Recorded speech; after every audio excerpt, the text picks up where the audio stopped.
Em 485 a.C., quando conquistada pelos babilônios, Israel era uma terra árida, onde os poucos camponeses que a habitavam davam duro para sobreviver. Esta era a terra que Deus havia prometido para Abraão, Isaque e Jacó, e aos seus descendentes para sempre. Toda a terra que você está vendo, darei a você, Abraão, e a sua descendência para sempre. A terra não poderá ser vendida definitivamente, porque ela é minha. O povo que orgulhosamente habitava a terra prometida foi dizimado, espalhado e levado à Babilônia, onde passou 70 anos, conforme predito por Jeremias.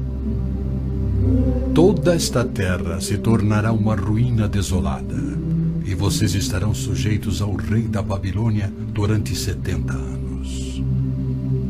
Muitos judeus haviam voltado a Jerusalém para reerguer o templo, mas o resto da cidade estava em ruínas, suas paredes derrubadas e portões queimados. Em meio à desolação, Deus inspirou o profeta Zacarias a proferir uma das profecias mais notáveis já registradas. Ela predizia o período bíblico conhecido como os últimos dias. Farei de Jerusalém uma taça que embriague todos os povos ao seu redor. Farei de Jerusalém uma pedra pesada para todas as nações.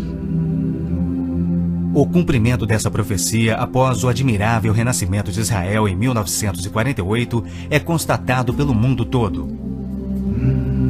Exatamente como previsto na Bíblia, ao invés de Nova York, Berlim ou Moscou, a pequenina Jerusalém é o fardo maior dos países do mundo. O peso que ela tem é tal que o Conselho de Segurança das Nações Unidas dedicou quase 1/3 das suas deliberações a Israel, que representa apenas 1/1000 da população mundial.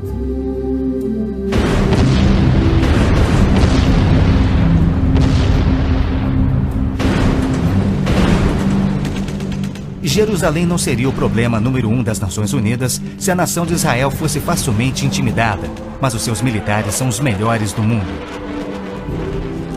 Naquele dia farei que os líderes de Judá sejam semelhantes a um braseiro. Eles consumirão todos os povos ao redor. O Senhor protegerá os que vivem em Jerusalém.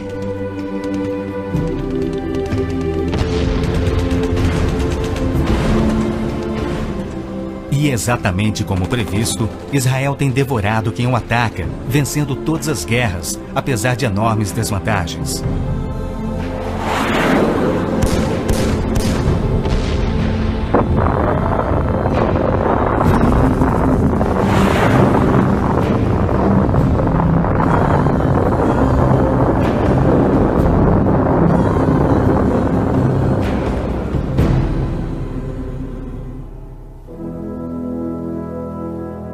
O anjo Gabriel revelou a Daniel que Jerusalém seria reconstruída e que após 483 anos viria o Messias. E que seu próprio povo, o povo de Israel, o rejeitaria e o crucificaria. Que a cidade e o templo ficariam outra vez em ruínas. E foi assim que aconteceu. Depois o ungido será morto e já não haverá lugar para ele. A cidade e o lugar santo, o templo, serão destruídos pelo povo do governante que virá. Jesus entrou em Jerusalém no dia exato da profecia, foi aclamado como Messias e depois rejeitado. Jesus mesmo profetizou: Eu lhes garanto que não ficará aqui pedra sobre pedra, serão todas derrubadas. E serão levados como prisioneiros para todas as nações. No ano 70 DC, exatamente como Cristo previu, os exércitos romanos sob Tito saquearam Jerusalém, derrubaram o templo de Herodes e não deixaram pedra sobre pedra. Mais de 1 milhão de judeus foram mortos e o remanescente espalhado pelas nações. Vocês serão desarraigados da terra em que estão entrando para dela tomar posse. Então o Senhor os espalhará pelas nações, de um lado ao outro da terra.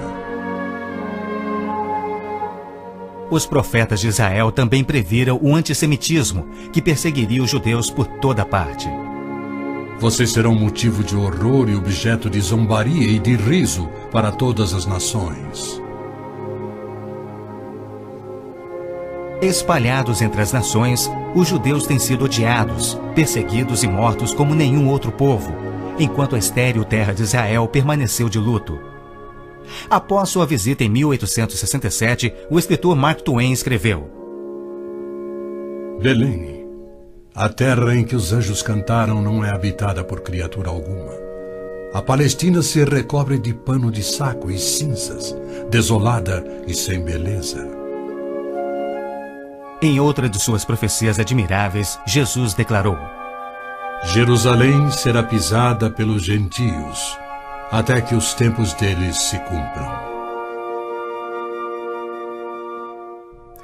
Jerusalém foi disputada por todos os grandes povos da história. Babilônios a dominaram, depois os medo-persas. Alexandre o Grande tomou a Palestina para os gregos em cerca de 300 a.C. Depois foram os egípcios, seguidos pelos assírios e então os romanos. Invasores islâmicos se apoderaram dela, mas foram depostos nas cruzadas. Mais tarde, os mamelucos islâmicos do Egito a tomaram. Depois, os turcos otomanos reinaram por 4 séculos. E ao longo destes séculos, os judeus ali viveram e sofreram. O pleno cumprimento das profecias bíblicas sobre Israel, Jerusalém e os judeus é a prova incontestável da existência de Deus e da veracidade bíblica.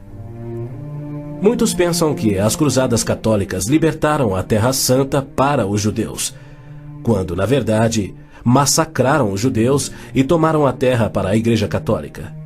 O Papa Urbano II, que organizou a primeira cruzada, desafiou seus seguidores a seguirem a estrada para o Santo Sepulcro, tomando a terra daquela raça malvada e sujeitando-a ao seu domínio.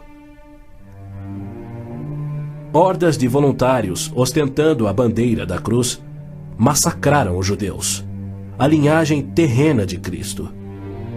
Isso por todo o trajeto a Jerusalém. O líder da cruzada, Godofredo de Bouillon, jurou que se vingaria pelo sangue de Cristo, matando até o último dos judeus. Ao tomarem a cidade de Davi, seus homens perseguiram os judeus até a sinagoga e atearam fogo nela. Os papas subsequentes trataram os judeus como leprosos sem qualquer direito. Entre estes, Pio VII, Leão XII, Pio VIII e Gregório XVI. O abuso de Hitler contra os judeus alemães antes da Segunda Guerra descortinou um antissemitismo fervilhante que se estendeu por todo o mundo. Ao navio transatlântico St. Louis, abarrotado com 1.100 refugiados judeus, foi negado acesso a todos os portos nas Américas do Sul, Central e do Norte. 700 destes tinham vistos de imigração para os Estados Unidos, porém o presidente Roosevelt os enviou de volta para morrerem nos fornos de Hitler. Até mesmo a Suíça rejeitou os judeus, devolvendo-os aos seus assassinos, e serviu como banqueira de Hitler, guardando para os nazistas bilhões de dólares em ouro e dinheiro roubado das vítimas judias. No final da Segunda Guerra, a promessa de Deus de retornar o seu povo à Terra Prometida parecia mais absurdamente ilógica do que nunca. 6 milhões de judeus perderam a vida no Holocausto de Hitler, um fato que muitos continuam a negar. Embora Adolf Eichmann relatou, enquanto prisioneiro, que o massacre dos judeus foi o maior de todos os crimes, a maior dança funesta da história da humanidade.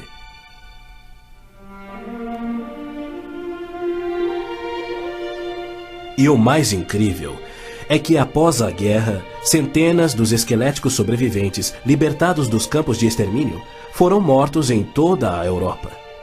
Porém, Deus não esquecera das suas promessas.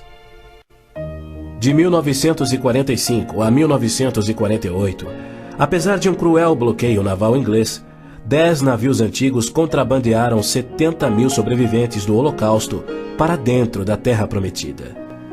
Nas palavras de um dos sobreviventes, os velhos navios e a frota britânica eram ameaças menores que a vida na Europa. Pela primeira vez em anos tínhamos um propósito: a criação de um Estado judeu. Milhões de judeus têm voltado a Israel oriundos de mais de 100 países. A existência de Israel hoje, na Terra Prometida, é incontestavelmente uma obra de Deus. Vejam, eu os trarei da terra do norte e os reunirei dos confins da terra. Aquele que dispersou Israel o reunirá.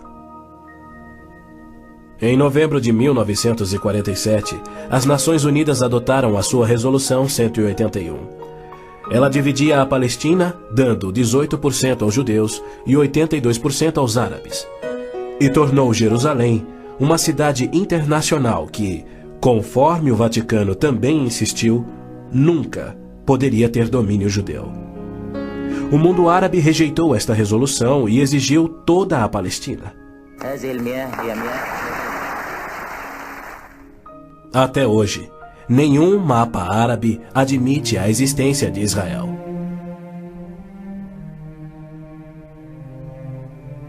Em 14 de maio de 1948, Israel declarou sua independência. E foi imediatamente invadido por 6 nações árabes. Seus soldados eram várias vezes mais numerosos que os colonos judeus e tinham superioridade indiscutível em armas, tanques e aviões. Tendo recebido da ONU uma faixa estreita e indefensável de terra, rodeada de inimigos dispostos a exterminá-lo, Israel deveria ter sido aniquilado. Porém, para a surpresa do mundo inteiro, que torcia para os seus inimigos, os colonos israelenses derrotaram os que buscavam destruí-los, exatamente como Deus prometera. E assim tem acontecido em guerra após guerra, à medida que seus inimigos têm tentado aniquilar Israel. Sim, é isto mesmo. A aniquilação é o seu propósito declarado. Os muçulmanos têm como dever religioso a exterminação dos judeus. Eles sonham com sua destruição e promovem festividades para honrar os assassinos dos inocentes cidadãos de Israel. O fundamentalismo islâmico começa a varrer o nosso mundo. O próprio Maomé declarou: A última hora não virá antes que os muçulmanos lutem contra os judeus e os muçulmanos os matem. Mas por que a imprensa chama os terroristas muçulmanos de radicais e extremistas? Na verdade, eles apenas estão sendo fiéis ao islamismo. O Corão ordena: Não tomeis por confidentes amigos os judeus nem os cristãos. Matai os idólatras, os não muçulmanos, onde quer que os acheis. Capturai-os, acossai-os e espreitai-os. Líderes muçulmanos, religiosos e políticos ameaçam os judeus como fazia Hitler na TV, pelo rádio e alto-falantes nas ruas e nas mesquitas. Quando Gaddafi brada: a batalha de Israel será tal que Israel deixará de existir, ele fala por todos. O extermínio de Israel é transmitido aos muçulmanos desde o aleitamento. Um ministro da educação da Síria escreveu: O ódio com que doutrinamos as mentes dos nossos filhos desde o parto é sagrado. Um livro-texto de adolescentes egípcios declara: Israel não viverá se os árabes forem firmes no seu ódio. E um livro de pré-adolescentes diz: Os árabes não desistem de trabalhar em prol do extermínio de Israel. É uma loucura Israel tentar firmar acordos de paz com inimigos como estes, mas a pressão mundial o obriga a isto. Na Guerra de Yom Kippur de 1973, milhares de tanques atravessaram simultaneamente o Sinai, oriundos do Egito, e descendo o Golã a partir da Síria num ataque surpresa cuidadosamente orquestrado. As forças militares de Israel estavam todas de licença, celebrando a mais sagrada de suas festas religiosas, levando, portanto, 3 dias para que se mobilizassem. 300 mil israelenses enfrentaram 1,2 milhões de árabes. Escapando por um fio da derrota, Israel sofreu pesadas baixas. Mas, em cumprimento incontestável da admirável profecia de Zacarias, de que as tropas judias seriam como fogo que consumiria as nações vizinhas, Israel expulsou os seus inimigos. Em retaliação por ter se defendido, 61 nações romperam relações diplomáticas com Israel, enquanto nenhuma nação repreendeu os árabes por seu ataque surpresa.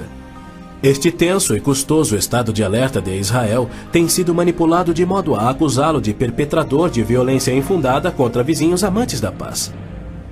O antissemitismo é uma força motriz da mídia mundial, que é muito influenciada pelo dinheiro do petróleo. Não se veicula nenhuma crítica aos árabes e suas repetidas ameaças de extinção de Israel. Quando Israel deportou 400 terroristas do Hamas e do Jihad Islâmico por terem matado e mutilado centenas de seus civis, foi criticado pela mídia internacional e censurado pelas Nações Unidas. Mas quando o Kuwait deportou 300 mil palestinos, em sua maioria civis inocentes, a mídia fez pouco caso e as Nações Unidas ignoraram o fato. As Nações Unidas são flagrantemente pró-árabes e contra Israel. As chamadas Forças de Paz das Nações Unidas no Líbano abrigaram terroristas da OLP, ofereceram suas instalações para treinar terroristas, forneceram equipamento militar e auxiliaram as equipes de terroristas a caminho de atacarem Israel. Quando Israel se viu pressionado a ponto de invadir o sul do Líbano para expulsar a OLP, descobriu na área das Nações Unidas estoques suficientes de armamentos para sustentarem uma invasão de 1 milhão de homens. E a maioria, incrivelmente, era avançada demais para ser operada pela OLP e era obviamente destinada a uma invasão soviética. A ONU já condenou Israel mais de 370 vezes por ter se defendido, porém nunca condenou os terroristas ou os seus agressores. 2 anos após a Olimpíada de Munique, em que a OLP assassinou 11 atletas israelenses, Arafat, o seu líder, foi convidado para falar na Assembleia Geral da ONU. E foi recebido como herói, embora clamasse pela extinção de Israel. O então secretário-geral da ONU, Boutros Ghali, declarou: Os judeus devem abrir mão de sua condição de nação e do Estado de Israel para serem assimilados como uma comunidade do mundo árabe. O Domo da Rocha, no cume do Monte Moriá, está situado no coração de Jerusalém.